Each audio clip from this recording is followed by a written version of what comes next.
இப்போது சென்னை 28, ராஜாராணி, சுப்பிரமணியபுரம் இதெல்லாமே first time directors பண்ண படங்கள், ரைட்?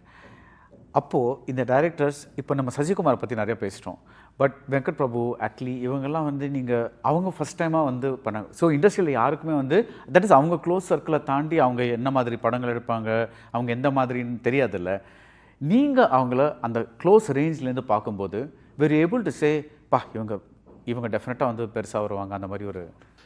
இப்போது சென்னை 28 கூட பிரபுன்னா, ஸோ நம்ம அப்போ தான் 2வது படம். ஸோ அவர் நம்ம ஜட்ஜ் பண்ணுறதுக்கோ எதுவுமே நம்மளுக்கு அந்த நேரத்தில் நம்ம எப்படி சினிமா இண்டஸ்ட்ரியில் எப்படி வர்றது அந்த இது இருக்கும். சசிகுமார் சாரும் அப்படி தான். லைக் நம்ம எப்படி ஒன்ஸ் அந்த படம்லாம் ரிலீஸ் ஆகி ஹிட் ஆகி அதுக்கப்புறம் 4-5 இயர்ஸ் கழிச்சு தான் ராஜாராணி பண்ணோம்.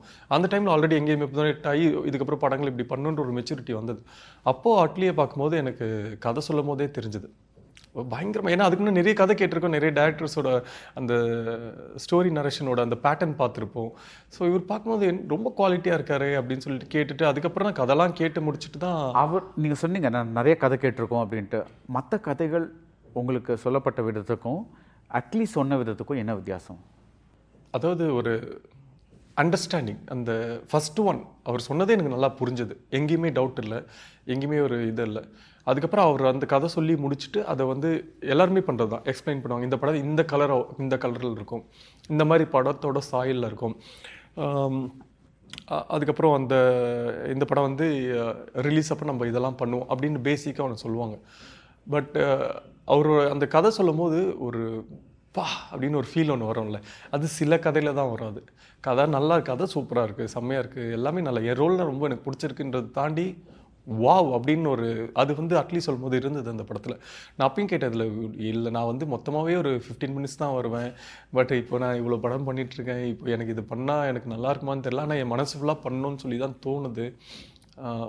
ஸோ இது பண்ணலாமா வேணாமான்னு எனக்கே ஒரு டவுட்டில் இருக்கும்போது அப்போ அட்லி ஒரு சங்கர் சாரோட அசிஸ்டன்ட் டைரக்டர் தானே. ஸோ அவர் ரொம்ப கான்ஃபிடென்ட்டாக அப்படியே நீங்கள் இது பண்ணுங்கள், இது உங்களுக்கு இந்த படம் பெரிய லெவலில் ஹிட் ஆகும், அதை தாண்டி இந்த படத்தை விட இந்த படத்தில் இருக்கிற நீங்கள் ரொம்ப பெருசாக ஹிட் ஆவீங்க, இன்னும் 10 வருஷம் கழிச்சு ராஜாராணி அப்படின்னு ஒரு படத்தை சொன்னால் அது ஜெயின்ற பேர் தான் நிற்கும், நீங்கள் என்னை ட்ரஸ்ட் பண்ணுங்க அப்படின்னாரு. ஸோ அவரோட அந்த பேச்செலாம் ரொம்ப உண்மையாக இருந்தது அந்த டைமில். ஸோ அதனால் அப்போ தெரிஞ்சுதுப்பா ரொம்ப சின்ன வயசில் அவருக்கு ஸோ இவ்வளோ மெச்சூர்டாக பேசுகிறாரு, இவ்வளோ அழகாக பேசுகிறாரு, கிளாரிட்டியோட பேசுகிறாரு. ஏன்னா மற்ற டேரக்டர்ஸ்க்கும் அவருக்கு ஒரு வித்தியாசம் நான் என்ன பார்த்தேன்னா, இன்றைக்கி இந்த சீன் எடுப்போம் அப்படின்வாங்க, இல்லை இன்றைக்கி இந்த 2 சீன் எடுப்போம், இல்லை இந்த மாண்டேஜ் எடுப்போம், இவ்வளோ தான் இருக்கும். அவர் எடுக்கிற இன்றைக்கி சீனில் இவ்வளோ ஷார்ட்ஸ் இருக்குது, மொத்தம் ஒரு 14 ஷார்ட்ஸ் இருக்குது, இல்லை ஒரு 15 ஷார்ட்ஸ் இருக்குன்னா ஷார்ட்டுக்கு ஷார்ட் டைம் போடுவார்.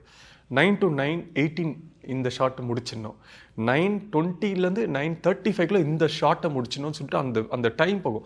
ஒரு வாட்டி டைம் 11:37 ஆச்சுடா இன்னும் முடியலன்றார். என்னன்னு பார்த்தா பேப்பரில் 9:35 அந்த ஷார்ட்டை முடிக்கணும்னு எழுதியிருக்காரு. இப்படிங்க ஷார்ட் டைம் போட்டு ஒர்க் பண்ணுறீங்கன்னு கேட்டால் ஆமாம் டார்லிங். அப்போது எனக்கு தெரிஞ்சிச்சுப்பா வேறு லெவல்லங்க, நீங்கள் வேறு எங்கேயோ போயிடுவீங்க அப்படின்றது.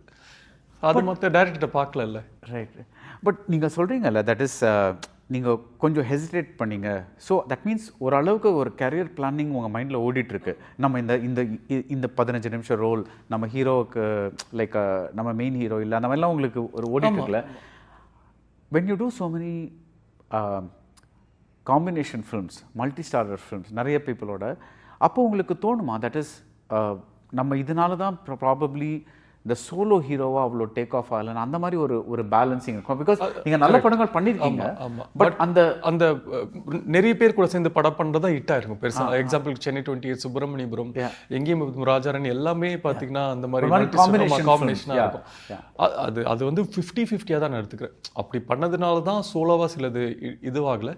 இல்லை நம்ம அப்படி அந்த மாதிரி படத்தை பண்ணி அது ஹிட் ஆனதால் தான் இன்னும் நம்மளுக்கு சோலோவாக நிறைய படங்கள் போயிட்டுருக்குன்ற மாதிரி ரெண்டுமே எனக்கு ஒரு டைலமா ஒரு இதுவாக தான் இருக்குது அது. பட் அது கொஞ்சம் சினிமா இண்டஸ்ட்ரியில் கொஞ்சம் அந்த மாதிரி ஒரு மல்டி ஸ்டாரர் படம் பண்ணால் நம்ம தனியாக ஷைன் ஆகுறது கஷ்டன்றது உண்மை அந்த டைமில். அப்போ அது அவ்வளோ பேர் சேர்ந்து நடிக்கலை. ஸோ அதனால எல்லா ஹீரோஸுமே தனியாக பண்ணாங்க. அவங்களுக்கு ஒரு தனித்துவம் வரணும், அவங்களுக்கு ஒரு தனி ஒரு பிஸ்னஸ் இருக்கணும் அப்படின்ற மாதிரி இருந்தது. ஸோ அதனால நான் கொஞ்சம் ரொம்ப சரி பார்க்கலாம், குரூப்போடு சேர்ந்து பண்ணியும் பார்க்கலாம் அப்படின்ற ஒரு இதுதான், ஒரு என்ன சொல்லுவாங்க, ஒரு அட்டெம்ப்ட் தான் அது.